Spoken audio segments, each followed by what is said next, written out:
Welcome to the last video in the series. The topic this time is about cosmology and new physics. Let us put aside quantum theory for now and concentrate on the other extremely successful theory of physics, which is called general relativity. The theory that describes gravity as the outcome of curved spacetime. We will start to go into the Lagrangian of the general relativity, so that will be in line with all the theme of this video series. By solving the Euler-Lagrange equations, we will get back the Einstein equations. These are way too complicated to solve as they are, so we will introduce this so-called FLRW metric, and using the cosmological constant, we will just get back to two equations, which are called the Friedmann equations. We will discuss the standard model of cosmology, which is also called the ΛCDM theory. We will be going through all of these, and we will be encountering some problems. So we will end up with some hints that we can use to learn about new physics. The detailed mathematics of general relativity are beyond the scope of this book, and so we will try to avoid as much as possible, but we will still discuss the techniques that we developed so far, and so we actually understood how important the Lagrangian of the system is. So let's just start to figure out what is the Lagrangian of general relativity.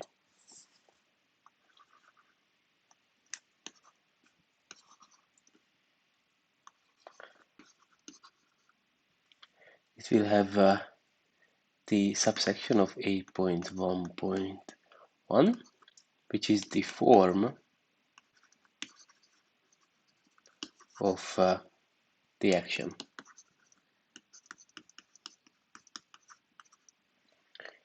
So when we were discussing special relativity, we get the action by integrating the Lagrangian density over space-time. However, in here we assumed that the world is fixed, then there are like no special stretches in the space-time and so on. We used this metric of G mu nu to be the diagonal of plus minus 1 minus 1 minus 1. But the thing is that this is what we usually use for particle physics. But the people who are developing general relativity or who are working with cosmology usually like the other choice of the metric, which is that the G mu nu is the same as the minus 1, the same the diagonal with the minus 1 plus 1 plus 1 plus 1. This is what the cosmologists use.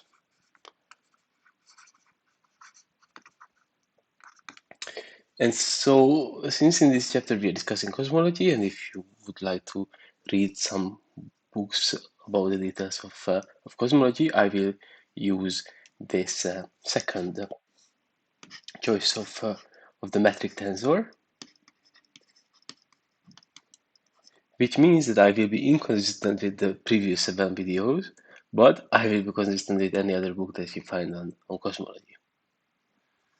So with this, the Lagrangian, or actually the action, is going to have the form that you take the integral of this 4-dimensional integral of the Lagrangian, as we used to have, but here comes the new part, that we need to take the determinant of the Jacobian determinant of the system.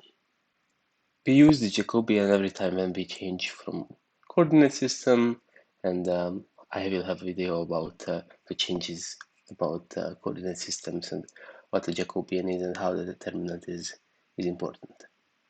For now, let's just say that the Jacobian matrix is calculated.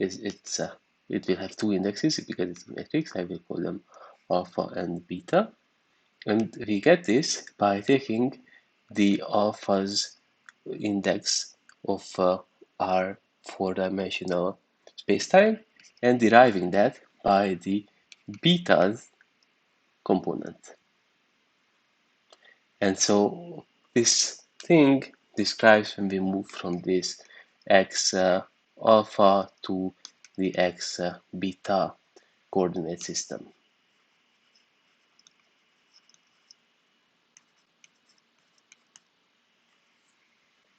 This is very general. You could give an example that you go, for example, the spherical coordinate system. So examples that you move from the Cartesian x, y, z, you move, let's say, the radius and some angle and some other angle.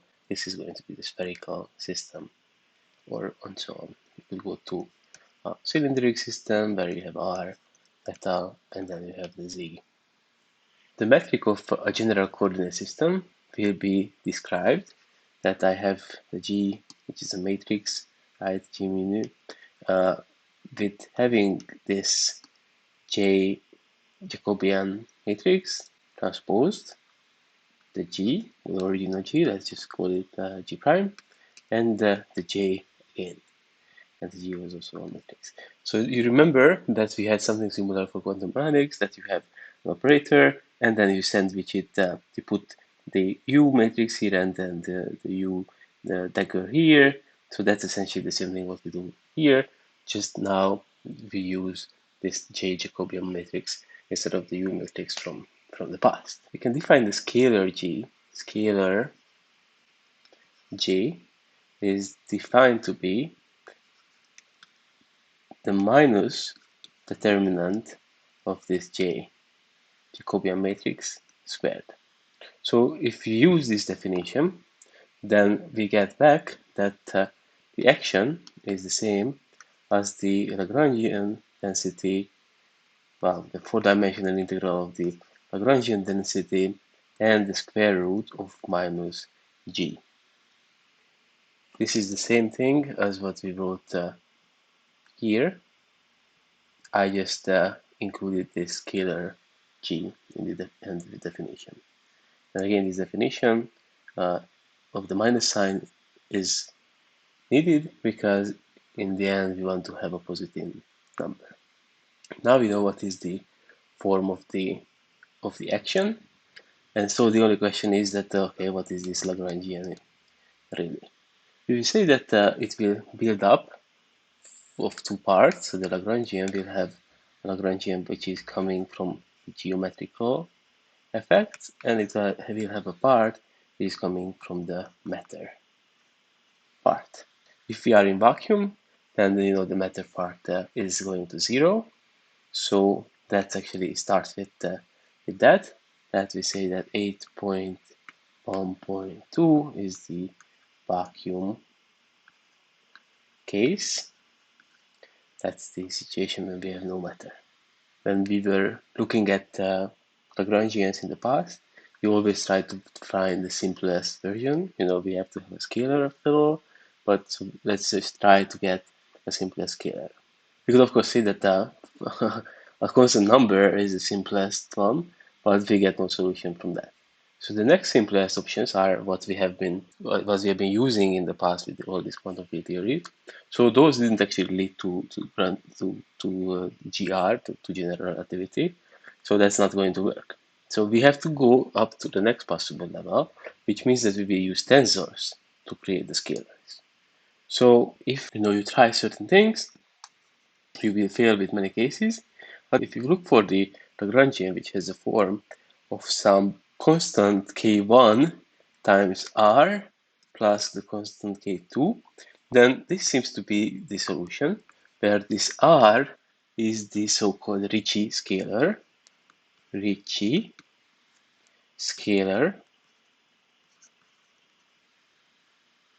and it depends on the metric.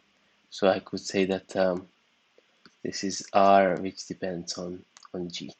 So if it depends on the metric, we could look at how the action will change if we change the metric. Let's look at the variation of the action by the G mu nu metric to get the Euler-Lagrange equations.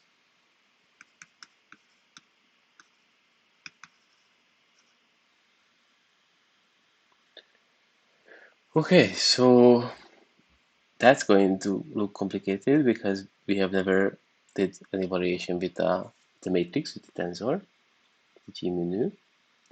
So what we get is the following: the variation of S by G mu nu is the same as we have the K1 constant, and then we have the variation by this G mu nu of the integral of R, the square root of minus G, and we had this four-dimensional integration, plus we have the K2, the variation by the G mu nu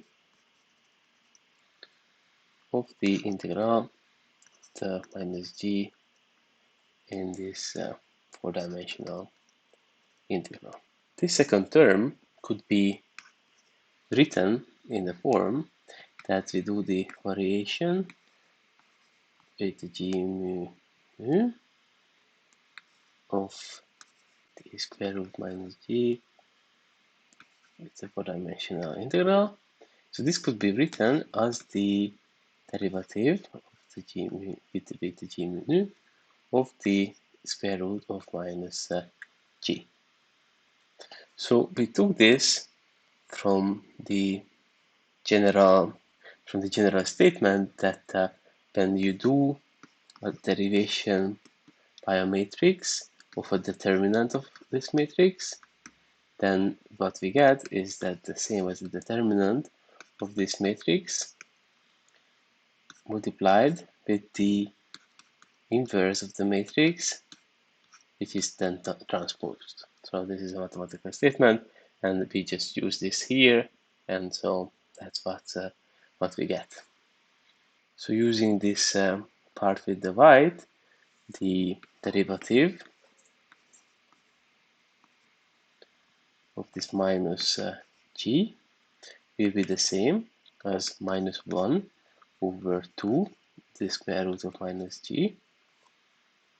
Then we have the g scalar, and then we have the g matrix transposed, because you also know that the inverse of the metric tensor is the same metric tensor.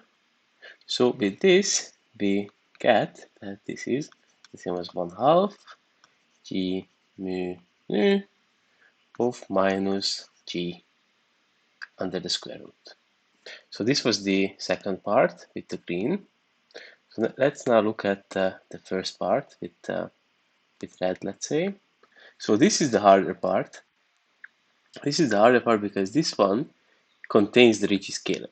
We will actually use the fact that we kind of know what the solution is.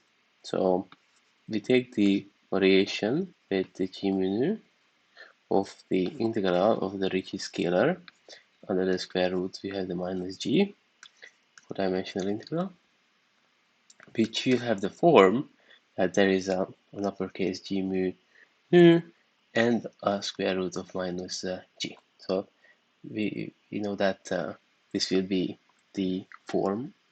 We don't really know what this G mu nu tensor is yet, but the solution should have this form. The Ricci scalar depends on the metric tensor, and its first and second derivative will also depend. Furthermore, we know that every term contains exactly two derivatives. It may be linear in the second derivative with no dependence on the first derivative, or quadratic in the first derivative with no dependence on the second derivative. So this really restricts what this G mu nu tensor could be. And so in the end, what we see that this metric tensor and this so-called Riemann tensor with the Ricci scalar or the Ricci tensor will give us this G. So with all these restrictions, by thinking about the dependencies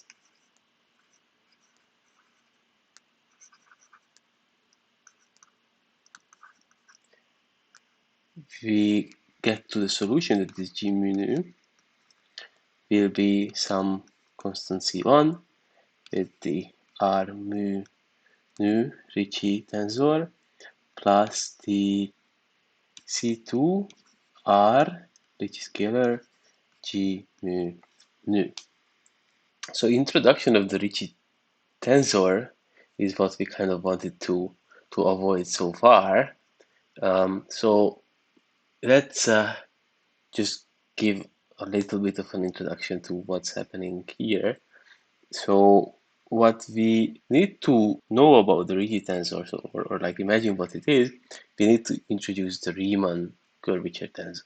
That is a tensor with 4 indexes, and it's a linear combination of so-called Christoffel symbols, uppercase gamma, and their derivatives. So the R, A, B, or actually alpha, beta, gamma, delta is the Riemann tensor, and the gamma, well, just an example of alpha, beta, delta is a so-called Christoffel symbol, Christoffel symbol, which is so we get the Riemann tensor made with the Christoffel symbol. So the R, alpha, beta, gamma, delta is the same as the derivative of the first Christoffel symbol by the gamma. I could actually rewrite this, with our usual thing that I put the gamma here. So this means this is the gamma derivative of the Christoffel symbol of this alpha, beta, delta, from which you subtract the derivative by the delta of the Christoffel symbol of A or alpha, whatever, it's an alpha, here, alpha, beta, gamma, plus the Christoffel symbol with mu, and then beta, delta, Christoffel symbol of alpha, mu, gamma. So please note that there is no mu on the left hand side, and then there is a repeated mu index here, which is then summed for. So there is no mu here either. And we subtract the Christoffel symbol again. We have a mu here, and then a Christoffel symbol with a mu here, which will then have alpha up here, and so beta, gamma comes down here, and then the mu delta is what's here. So then the only question is, what are these Christoffel symbols? So let's just look at again the same example of the Christoffel symbol of the alpha, beta, gamma is the same as the derivative by the x gamma of the basis vector E beta, the vector, multiplied with the basis vector with on the alpha. That's the same as actually writing that this is the del symbol, gamma, E, B, and then this is multiplied with E alpha. So we have an alpha here, up here, we have the alpha up here, we have a beta and the gamma down here, we have a beta and the gamma down here. So things look okay, and the absolute value of this E and E index is 1, and so it's a unit vector, and it shows in one direction in space-time. If we contract one index in the Riemann tensor, then we get the Ricci curvature tensor. So the R mu nu is the same as the R alpha, mu alpha nu. So these two indexes are contracted, and we get a tensor with two indexes. So this was the Ricci tensor. So now it's the point where actually we can really look into what the Ricci scalar is. So far we just mentioned that that exists and it's a scalar. So the Ricci scalar R is coming from the Ricci tensor R mu nu, and we contract that with the G mu nu. We have repeated indexes, so those are summed up, and so in the end we have a scalar. So now that we have the form of the Lagrangian, we should figure out what are the constants.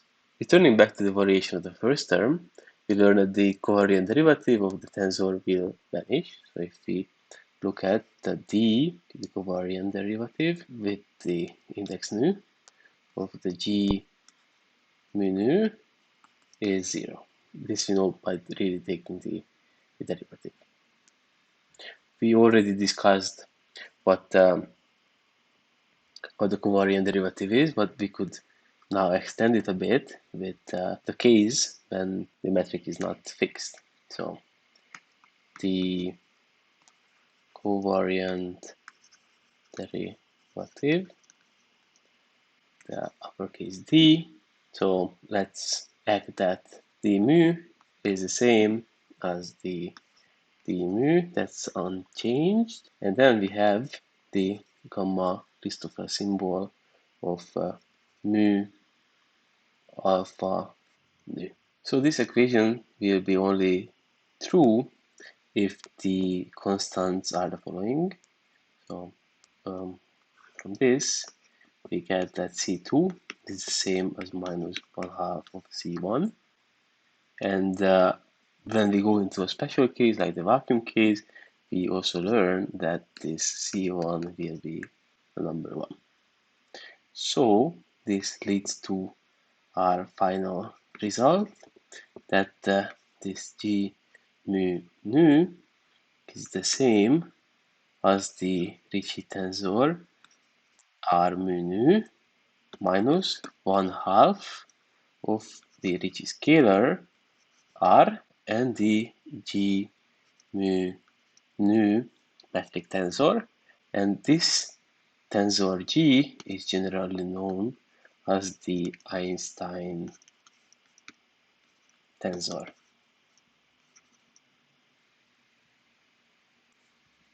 So with this, the variation of the first term, the delta of the delta G mu nu of the integral of the Ricci scalar minus G 4-dimensional integral is the same as the G mu nu of the minus G, and that's the same as the R mu nu minus 1/2 R G mu nu, and we have the square root of minus G. So summarizing all this, we get that the variation of the action with the Lagrangian density will result to, so the variation of the action with the geometric part, right, the vacuum case geometry, by the metric G mu nu is the same as the K1, the variation by G mu nu of the integral R square root of minus G dx to the 4 plus the K2 variation by the G mu nu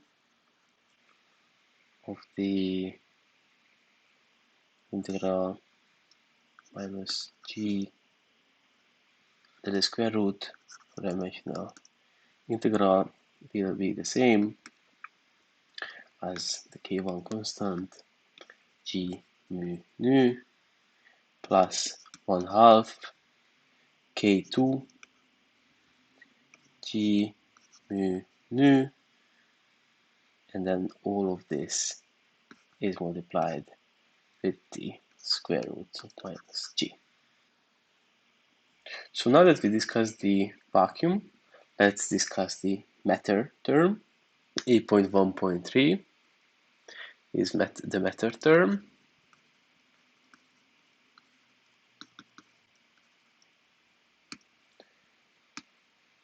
So let's look at the variation of the matter term by the G mu nu. That's kind of our question now. So it's going to be very similar what we did earlier. We will assume that there is a tensor, which we will denote with the letter T mu nu, and we will study the 0, 0 component of the metric. So let's just look into that.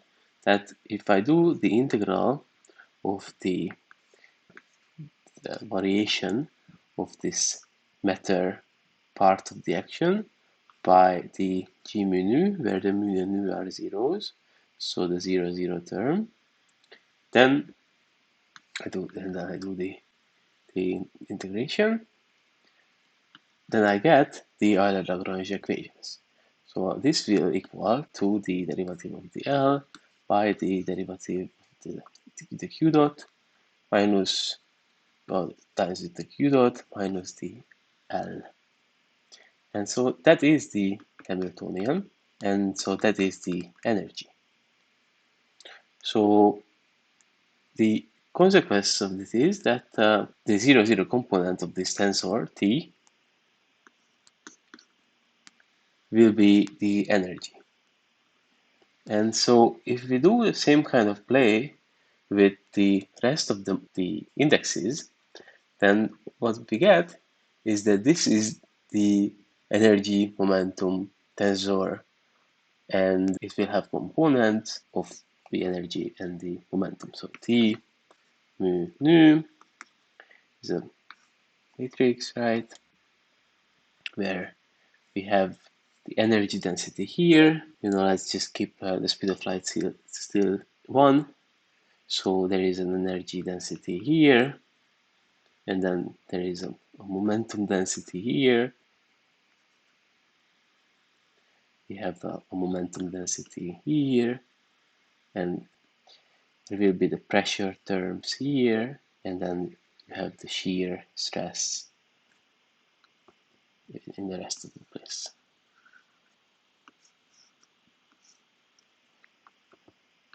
So red is the shear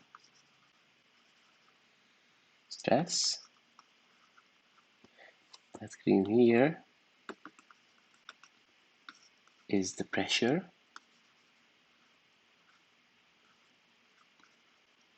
And the other things, so this was momentum density, and the E is the energy density. So by this and a very similar derivation, we get that the variation of the matter term is by the full G mu nu will be minus 1/2 T mu nu. Merging these two equations, we get to the Einstein equations. 8.2 is the Einstein equations. So we know that this K1, whatever constant it was, G mu nu, uppercase G mu nu, plus the 1/2 and the K2 constant of the metric tensor G, lowercase G mu nu, minus this 1/2, the energy momentum tensor T mu nu will be 0. It is usual to rearrange this to the following form: 16 pi K1 uppercase G mu nu plus 8 pi K2 G mu nu is the same as 8 pi uppercase G T mu nu. So from this we can figure out what these parameters were. So K1 shall be 1 over 16 pi. K2 is going to introduce a new constant, lambda, over 8 pi. And G is the gravitational constant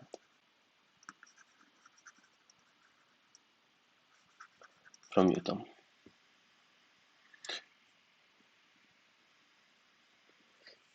So this line gives us the cosmological constant equation. So 8 pi K2 is the same as lambda, and this lambda is the cosmological constant.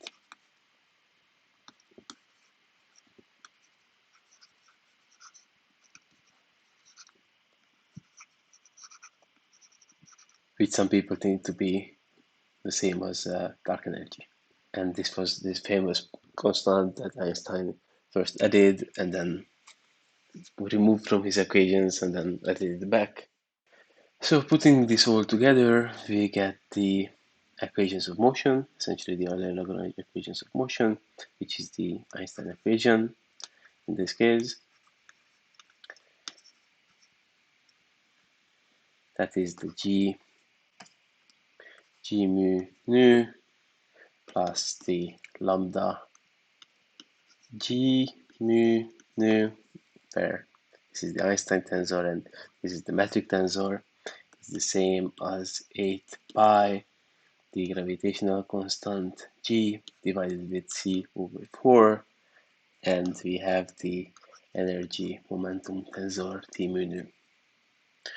So please note that the G mu nu was the same as the Ricci tensor R mu nu minus 1/2 R, the Ricci scalar of G mu nu, and the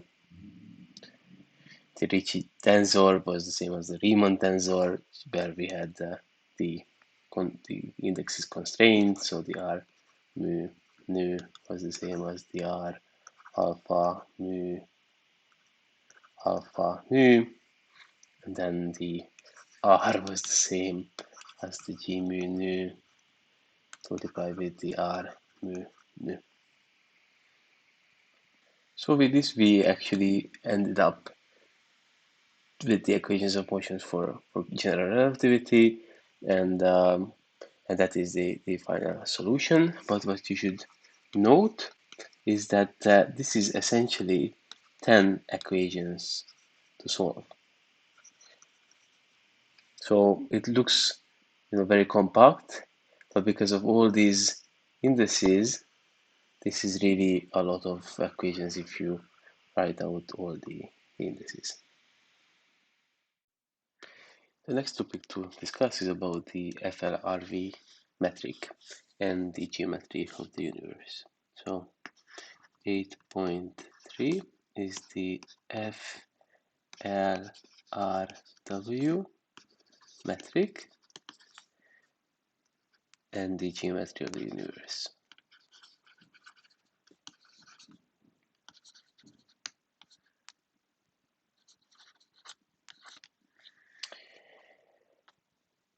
So when we are looking for the solution for these Einstein equations that we just developed, we first need to figure out what is the metric. One obvious choice would be to use the line element, so to say that we have the ds squared is the same as the dx vector squared, which is going to be invariant under the 3D rotations and translations. So this is what we have been using so far, but now we need to upgrade this to afford the metric, where we have the usual x, three dimensions, and we have z dimension as well.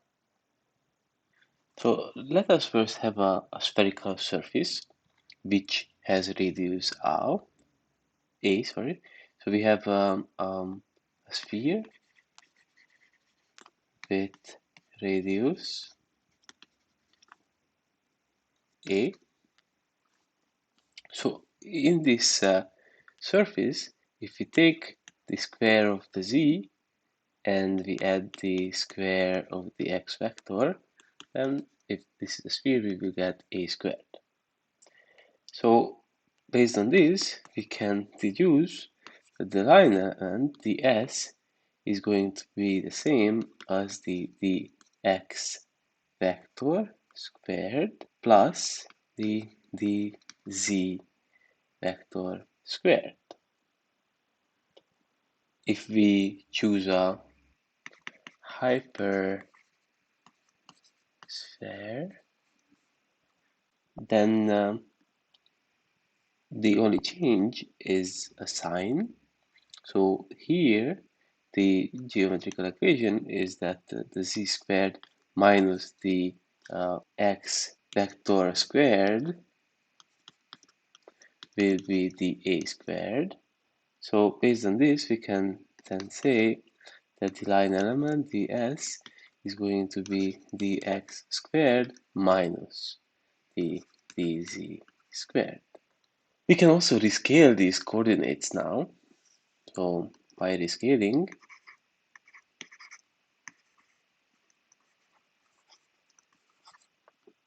so saying that x prime is the same as what x used to be, we put an extra a in front of it, and the z prime is the same as z used to be, but we put an extra a in front of it. Then this is just the same thing, but we'll just say that we have z squared plus minus x vector squared is the same as 1. And then based on this, the line element will be the s squared is going to be a can be taken out, so a, and then we have the x vector squared, and we have the plus minus the z squared. If we then take the differentiation of this by this, we get that z dz is the same as minus plus x vector dx vector. So if we want to express what is the dz squared, then what we get that this is the same as x dx vector squared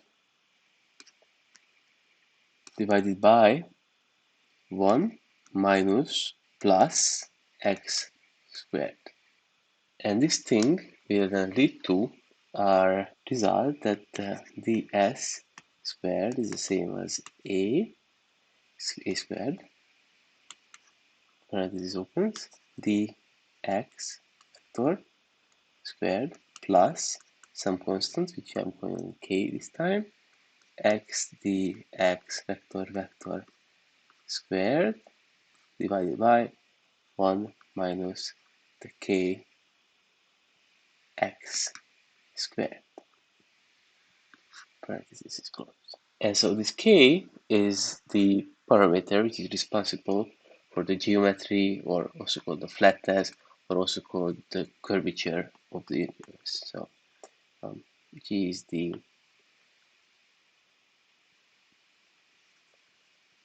curvature, flatness,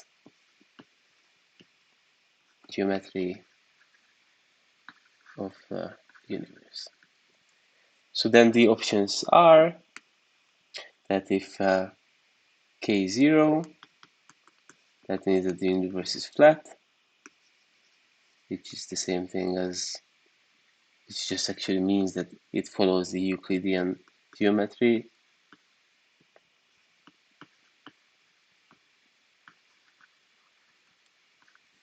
If k is a positive number, k plus 1, then this is the spherical. And then if k is a negative number, then this is the hyperbolic geometry.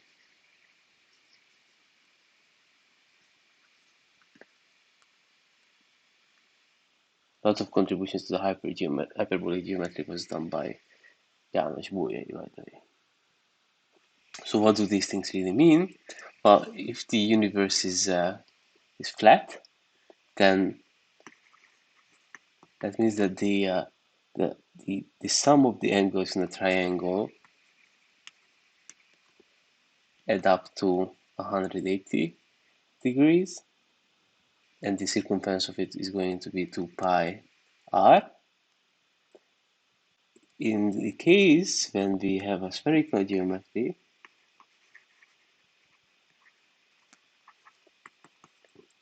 that means the sum is going to be more than 180, and the circumference is less than 2 pi r. In case when the objects are much smaller than the characteristic length, the Euclidean geometry is a very good approximation for the spherical geometry. So that actually means that measuring the geometry of the universe is a very hard thing. So when we say that the universe is closed, with the spherical geometry, it's going to be like the surface of the Earth. So it has a finite size, but it has no boundary. And all the points are equivalent. For example, imagine that you start to move on the surface of the planet. If you go forever, and you will reach the starting point at one moment, right?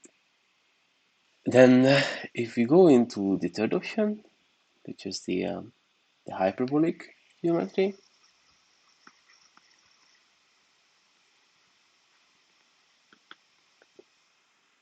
then the angles, I could say that this is the closed.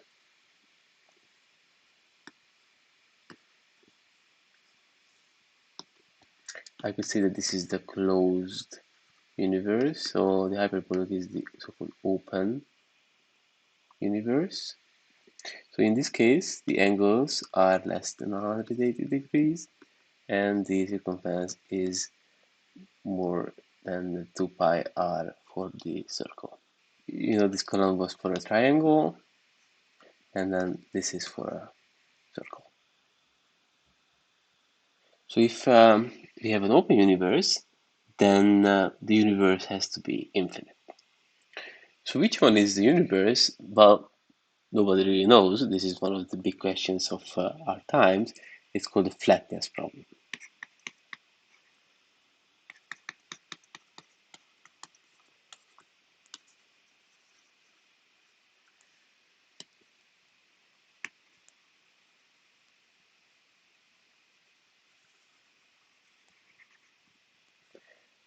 So as I mentioned, it's very hard to measure.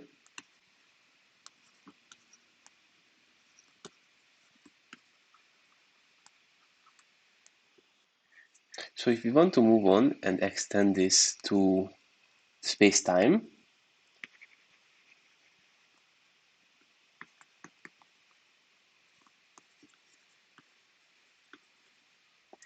then we will know that A will be depending on time. And so the ds squared is the same as dt squared minus at, and then we have the x squared plus the k, which is the flatness, x dx squared divided by the 1 minus kx squared.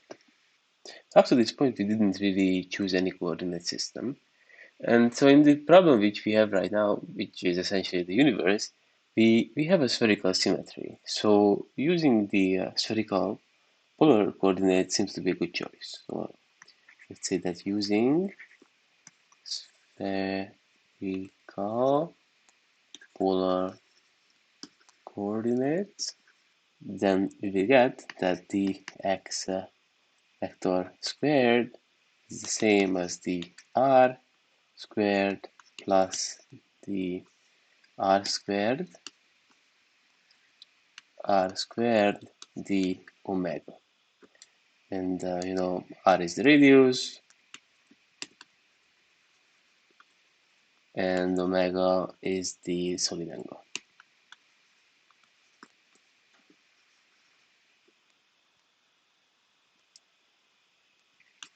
Which is defined, or the omega is defined to be the d theta squared plus the sine squared of theta and the phi squared, where the theta and the phi are the two angles describing our sphere.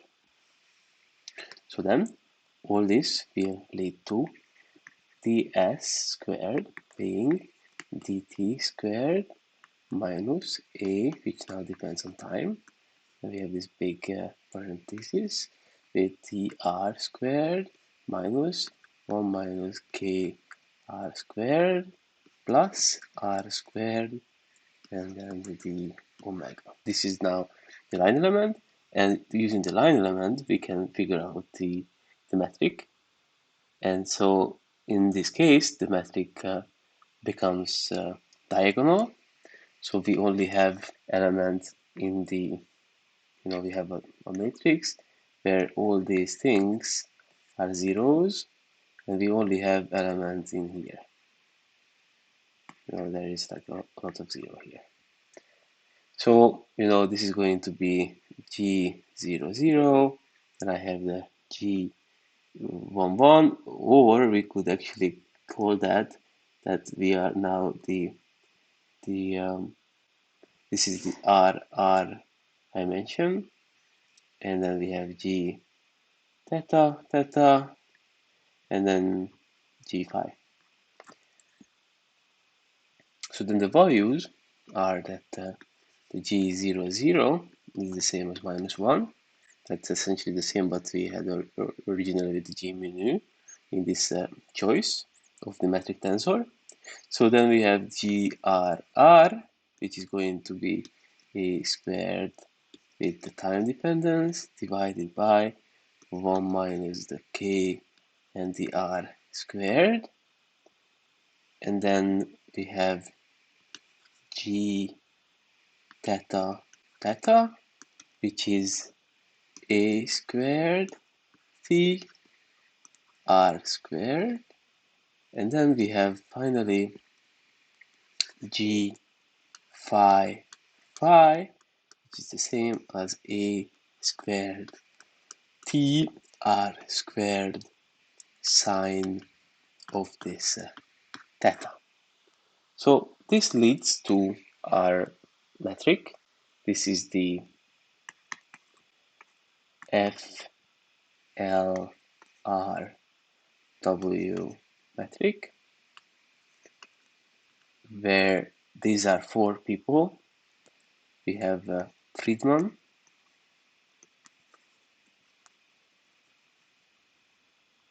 Lemaire,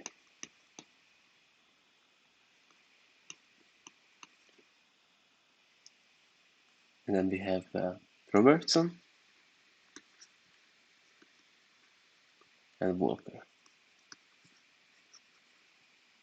And so actually this metric in itself, the naming could lead to some political debates. This is the most PC version of naming this metric. Friedmann was Russian, Weber was the one who kind of figured out that the universe could be expanding, and he was like a priest. So if somebody wanted to include all the church or things related to that, then they usually skip Lemaitre. And then if you want to skip the Russians, in the US, it's usually just Robertson Walker metric, and then in certain other countries, just Friedmann metric is also a way to call it.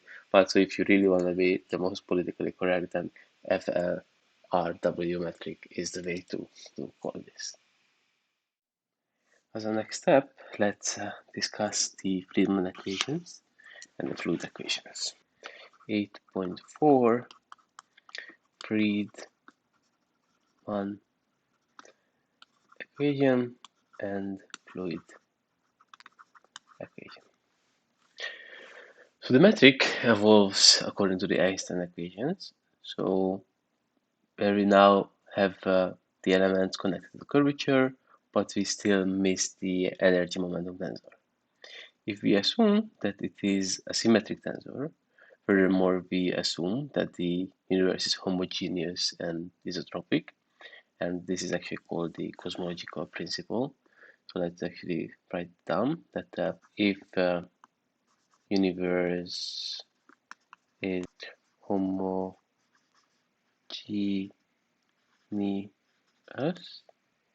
and isotropic, so isotropic means it's the same in every angle, homogeneous means it's the same and you move according to the x coordinate, let's say, and this is called the cosmological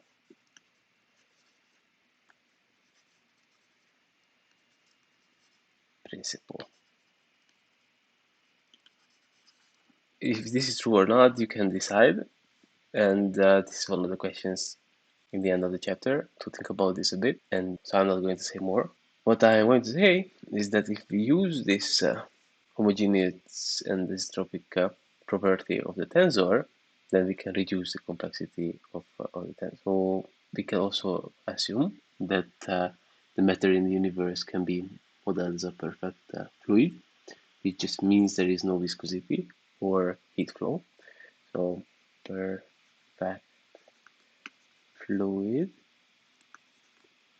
That you shouldn't really think about what really it's not a liquid, it's fluid. So this really just means that there is no viscosity and no heat flow. Then this tensor is going to be diagonal. So the T nu nu is a diagonal tensor with having minus rho here and P, P, and P here. Where the rho is the mass density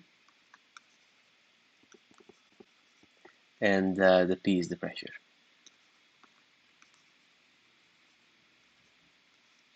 So this simplifies the Einstein equations to only 2 equations. So originally we had 10 equations, and with all these things we are going to have 2 equations, and these 2 equations are leading to the Friedmann equations.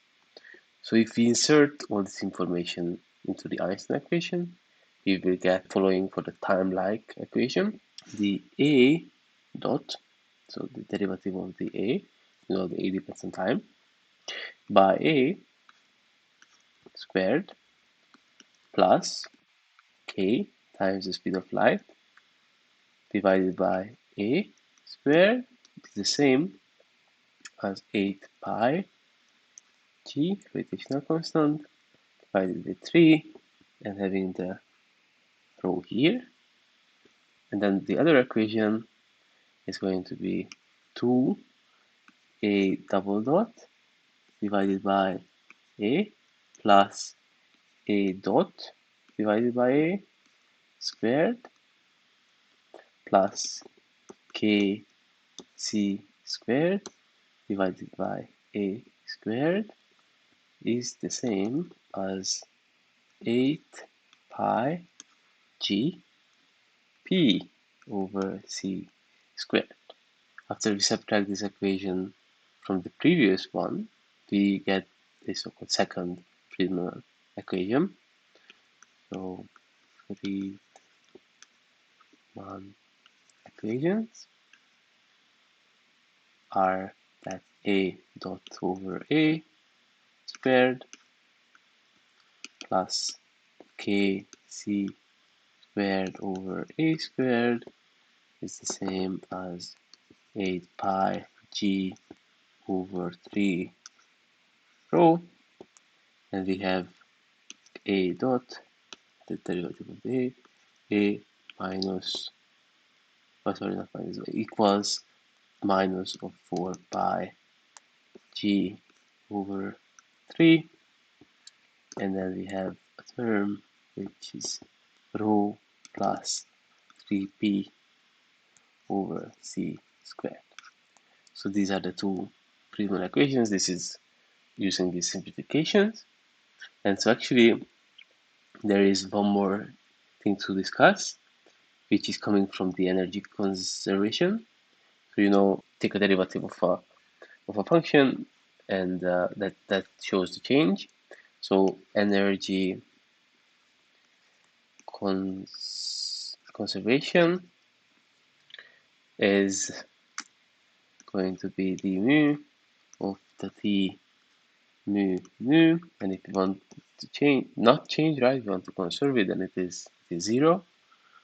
So if we again use what is the definition of the covariant derivative, then this d mu t mu mu will mean that we are taking derivative by mu of t mu mu, plus we add the Christopher symbol with mu alpha mu t alpha mu. And since we know that the energy momentum density is diagonal, we can only care about those elements. So the zeros Christopher symbol will be 0, while the other three will be the a dot over a. So if we substitute them, we get the fluid equation. So the outcome of this is the fluid equation,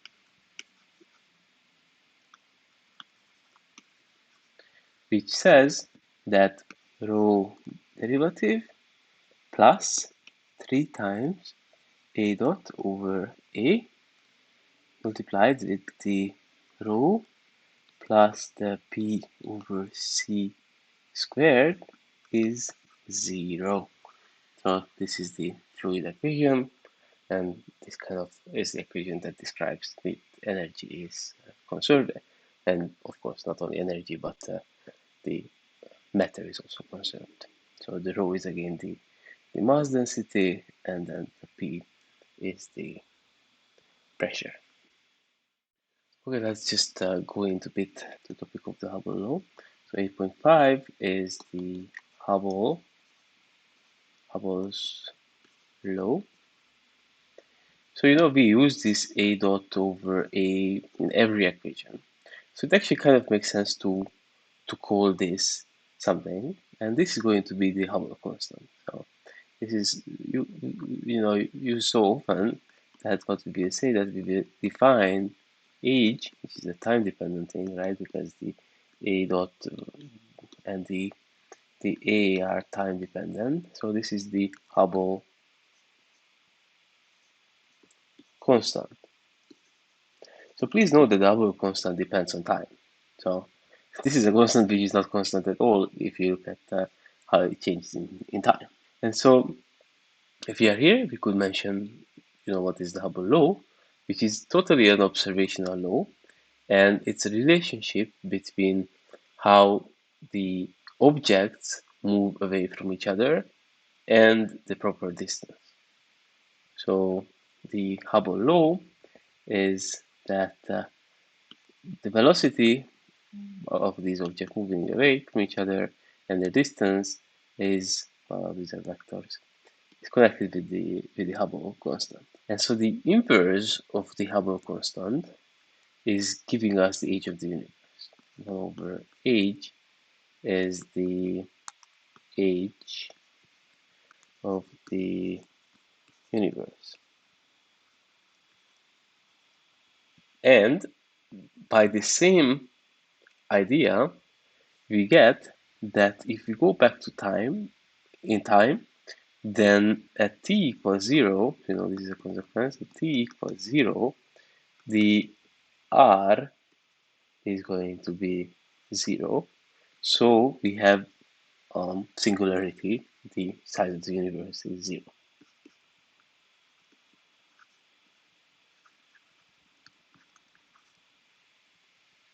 in the beginning of the universe. That's what this model says. And so, this was why God created the universe, and that was kind of what Lumiere figured out. So all this thing is called the Big Bang theory, or also you could say this is the conventional Big Bang theory. So I'm saying conventional because actually there are two Big Bang theories out there.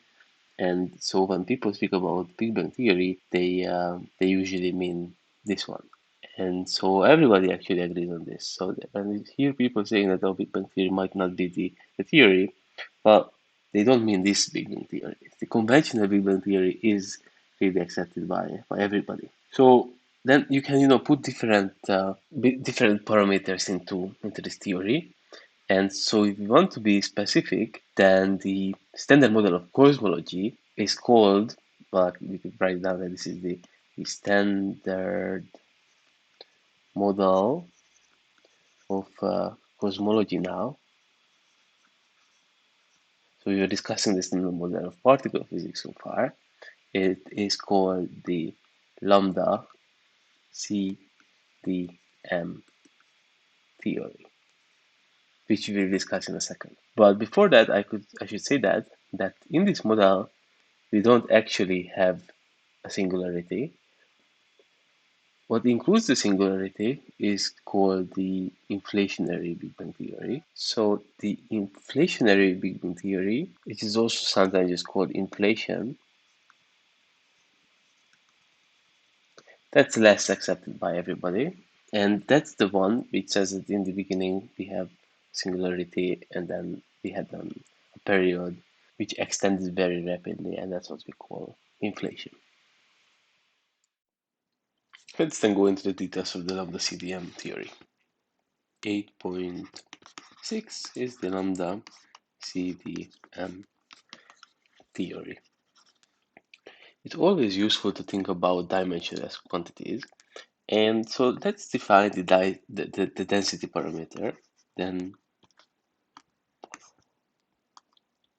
density parameter, which is the omega t, which has nothing to do with the solid angle, so just don't be confused by that.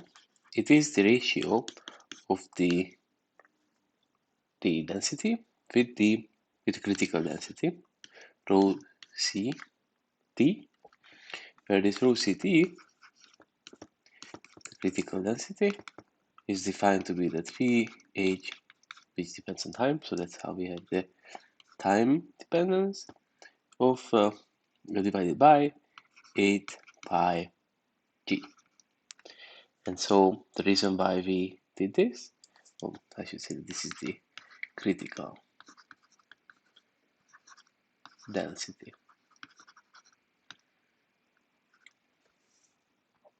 So if you put this back to the first Friedmann equation, then we get that h squared 8 pi g over 3 rho critical omega minus k over a squared is the same.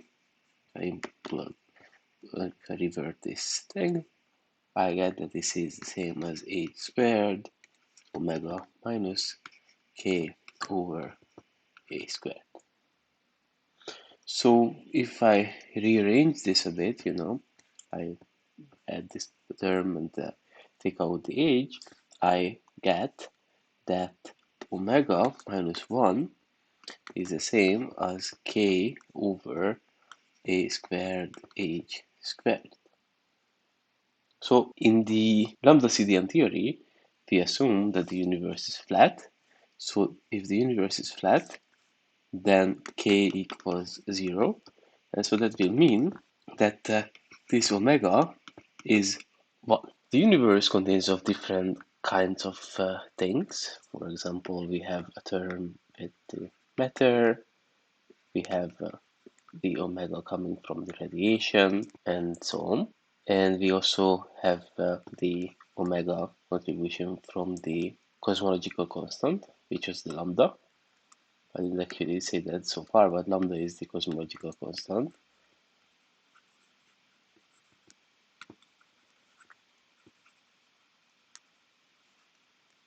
So that means that omega prime plus the lambda omega is going to add up to 1. And of course, we should figure out what is the rest of it. So if we inserting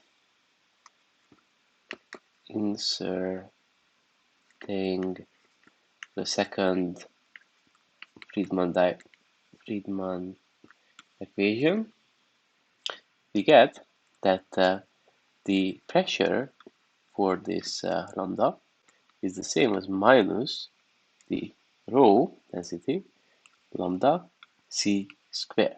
So what's interesting then is that the pressure will be negative. The outcome of this is that P is less than 0. And so the physical meaning of that is that the universe is expanding. And that's a very nice theoretical expectation, which is actually then supported by all the observations that we have for the universe. So the lambda is responsible for the universe to be expanding, whatever it is. One could really think that this lambda is the energy of the vacuum. We discussed that the Higgs field has a non-zero energy. So one could think that, oh, this is just coming from the Higgs.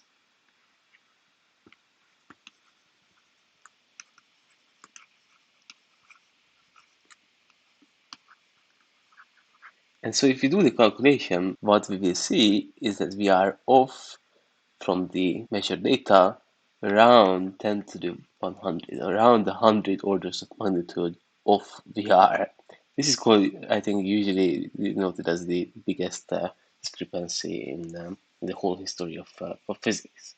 So, and this problem is called the cosmological constant problem.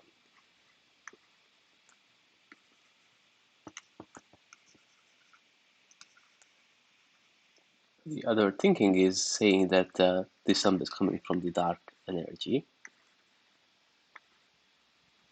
which is not very helpful, essentially just giving it a name. This dark is dark because we don't know what it is. No idea of the details.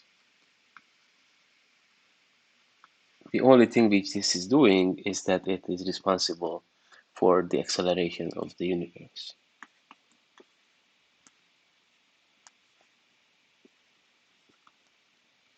Accelerates the expansion. And so having dark energy in the thing is why we have the lambda parameter. So the rest, the CDM, from the lambda CDM, the CDM stands for the cold dark matter. And so that is actually coming from the fact that if we add up the omega coming from the matter with the omega coming from the radiation and the omega corresponding to the dark energy, then we do not get 1. There is still something in the universe which is not matter, not radiation, and not the dark energy. And this is the one which we call dark matter.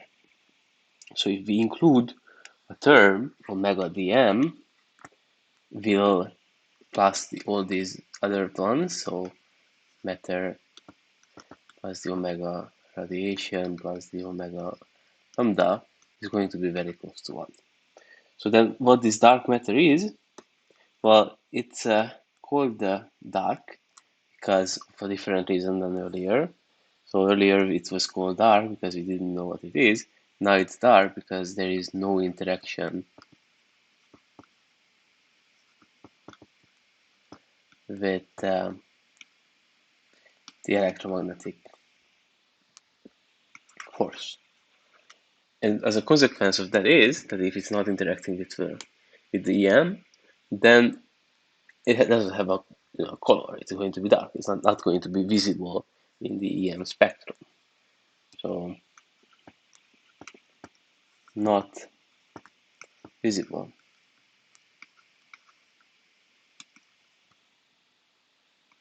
in EM spectrum. So what it is that it's interacting gravitationally. There is a gravitational effect.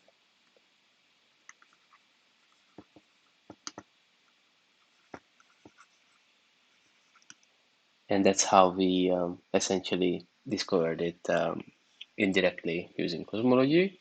And so what's one of the biggest challenge for our age is to prove the existence of the dark matter with direct experiments. So direct observation of DM is like the biggest thing to do now that the Higgs was discovered, is the next big thing.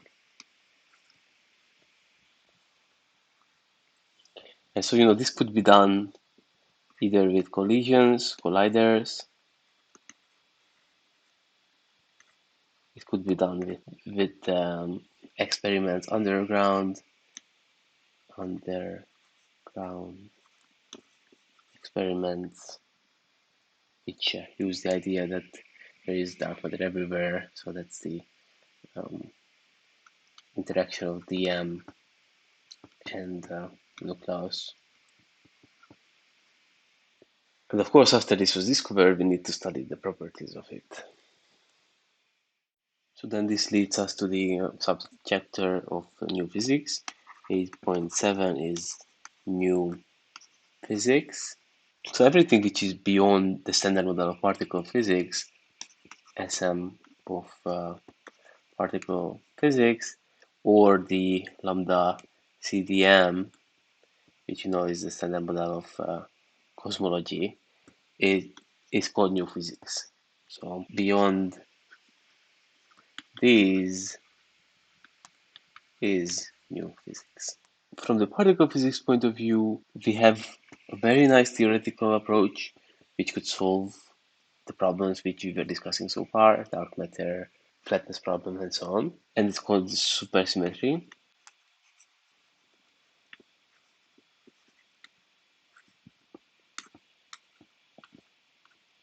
In short, it's called SUSY. So SUSY solves dark matter issues.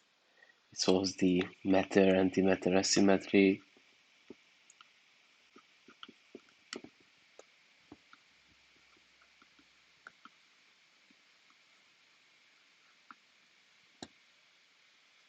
Which just means that in the beginning of the universe, the equal amount of matter and antimatter should have been created. That's what the Big Bang Theory is predicting. But now everything is made of matter. So what happened to the antimatter? And then there are some not mentioned problems so far, which is also solved by this problem, this model. Well, the only issue is that it's not discovered yet, and it's losing its potential. But many people think that SUSY is the solution. And then there are like bigger models that include gravity as well. And all of those assume supersymmetry exists as well. So it's a big problem that we haven't seen any SUSY particles so far. So the idea of SUSY is that for every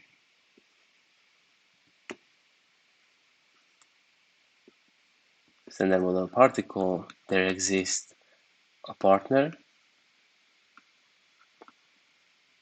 so that if the standard model particle was a boson, then this is going to be a fermion, and the other way around too. If it was a fermion, then the partner will be a boson, and that's why it's a symmetry. And it's super because it has to do, the mathematical description is the super Poincare group. From the cosmological point of view, we kind of know everything after in the first, which is after the first 10 to the minus 34 seconds. So we know 34 seconds after Big Bang, or singularity, beginning of the universe.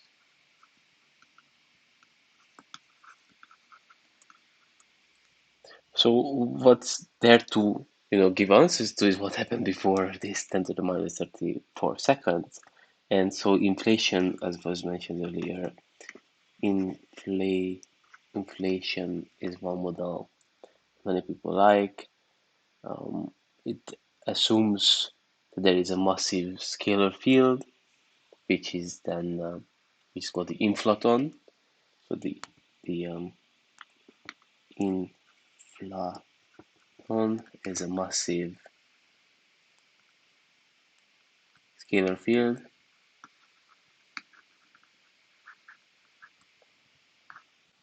It decays, which is then responsible for the inflation. So in the beginning, the vacuum contained all the usual quantum fluctuations, and after the universe expanded exponentially, these fluctuations are responsible for the inhomogeneities in the universe, and this expansion made the universe flat too. So the flatness is, described here. Why is there matter is described here. Um, One of the big consequences of this expansion would be that there are primordial gravitational waves which were created in this process. So that means that we could, if this is true, we could go back to the CBN, so the cosmic microwave background, start before the time of that, using gravitational waves. And so we did see gravitational waves, ordinary gravitational waves were discovered. So um, gravitational waves were discovered in 2016. What we would need now is these primordial pi are still not. And so with this, we end this session. With this, we reach the end of this video series. I should mention that there is a version there is a book version which contains the same material. You can reach this through my Patreon page. So let's just do a quick recap. We started with the very basic ideas, then we built up quantum field theories, QFTs, and then we end up with cosmology. However, physics is not done yet. There is still some very exciting problems to solve, which include dark matter, dark energy, the matter antimatter problem, and so on, some other technical problems which were not mentioned in these videos. But this just means that you all have the opportunity to discover something completely new about the universe. So good luck, everybody, and I hope you enjoy these videos. And as usual, free to ask questions in the comment section and give me any other feedback. Bye bye.